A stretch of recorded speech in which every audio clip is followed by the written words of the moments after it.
The Anderson family's annual business meeting always felt more like a public execution. This year I sat at the far end of the mahogany conference table in their prestigious downtown office, watching them sharpen their knives. Uncle Richard, CEO of Anderson Industries, stood at the head of the table in his bespoke suit, radiating the same smug authority he'd wielded my entire life. "Another record year," he announced, though I knew the real numbers told a different story. My cousin Michael, chief financial officer despite his only qualification being his last name, smirked in my direction. "Some of us understand business," he stage whispered, "while others waste time with their innovative ideas." I straightened my simple black blazer, bought off the rack, a fact my aunt never failed to mention. Next to my relatives in their designer clothes and flashy jewelry, I looked like an outsider. Exactly how they wanted me to feel. The merger agreement sat in my briefcase like a loaded gun. They had no idea I was about to pull the trigger. "Now," Uncle Richard continued, "let's address the elephant in the room.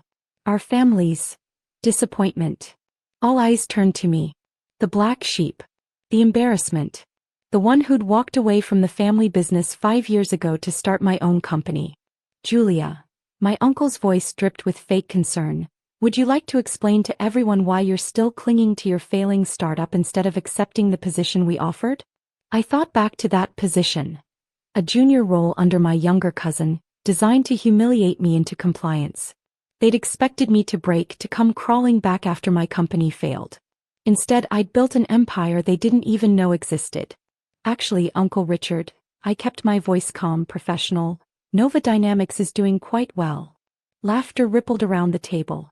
My cousin Amanda, head of marketing solely because of her father's position, rolled her eyes.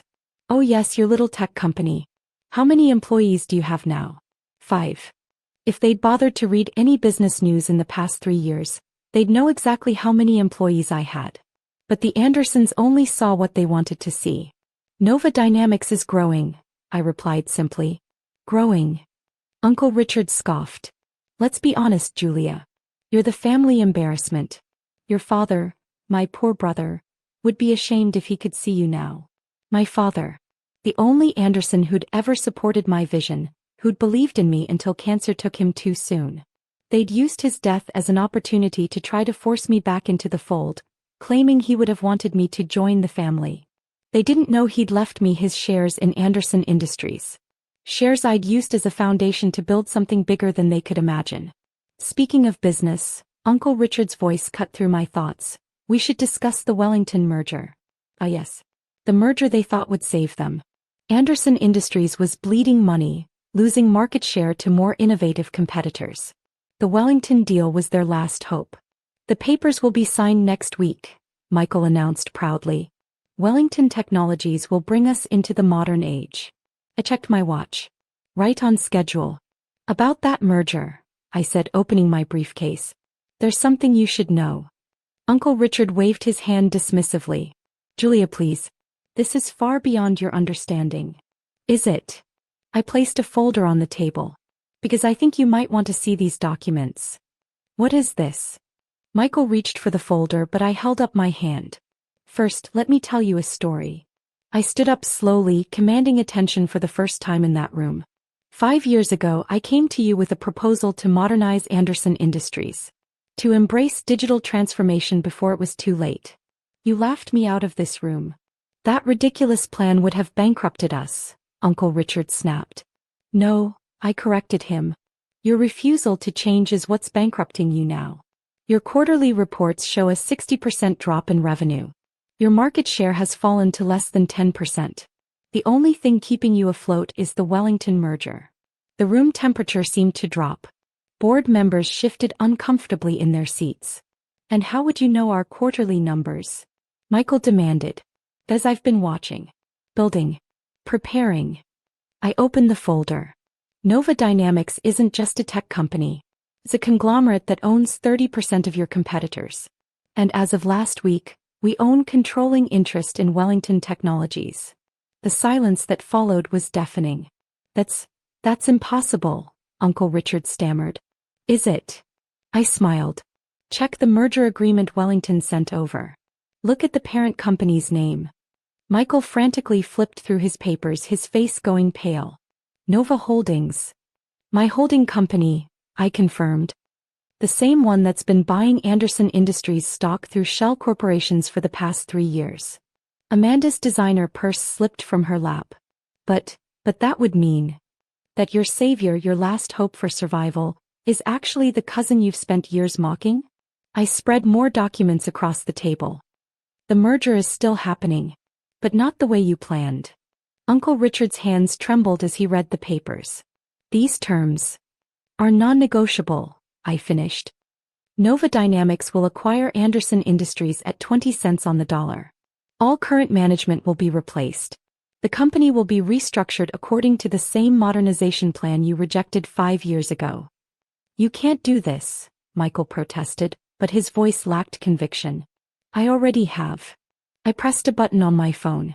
Sarah, send in the Wellington team. The conference room doors opened and 5 executives in sharp suits entered. The same team Anderson Industries had been negotiating with for months. I believe you know my colleagues, I said smoothly, though they've been reporting to me, not to Wellington's board.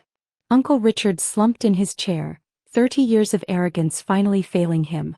Your father would be proud, I cut him off. He always said the future belongs to those brave enough to embrace it. You chose to cling to the past. Now you'll pay the price. The merger papers sat on the table like a judge's verdict. 5 years of dismissal, mockery, and condescension had led to this moment.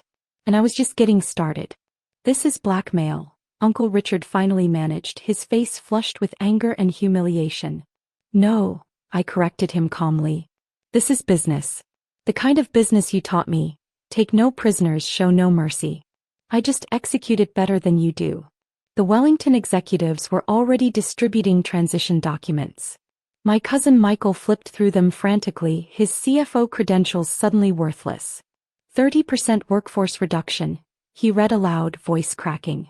Complete digital transformation. Restructuring of all departments. Everything I proposed 5 years ago, I confirmed. The changes you said would destroy the company? They're happening anyway. Just at a much higher cost to you. Amanda stood up abruptly. I quit. I won't work for you. Sit down, I said firmly. You don't have the luxury of quitting. Your trust fund, your lifestyle, your future, it all depends on Anderson Industries stock. Stock that's worth pennies without this merger. She sank back into her chair, mascara starting to run. The board will never approve this, Uncle Richard declared, but the tremor in his voice betrayed his uncertainty. The board already has. I nodded to Sarah, who opened the doors again. Bernard Wheeler, head of the board of directors, walked in with 3 other board members. The vote was unanimous, Richard. We're accepting Nova's offer. Uncle Richard's face went from red to white. You knew about this? We've known for months, Bernard confirmed. Ms. Anderson approached us with proof of management's incompetence and her plan to save the company. Unlike you, we chose to listen this time. I watched my family's perfect facade crumble. Years of arrogance, nepotism, and resistance to change had finally caught up with them. You have 2 choices, I announced, standing at the head of the table. Their table, now mine. Accept positions in the restructured company with significantly reduced roles and salaries, or leave with basic severance packages. Decide now. And if we fight this? Michael challenged weakly. I smiled. Then I released the audit reports showing how you've been cooking the books for the past 3 years. How many years in prison for financial fraud, cousin? He went pale. Uncle Richard stood up slowly, his shoulders sagging. You planned this. All of it. The Wellington deal, the stock purchases. No, I corrected him. I built something successful.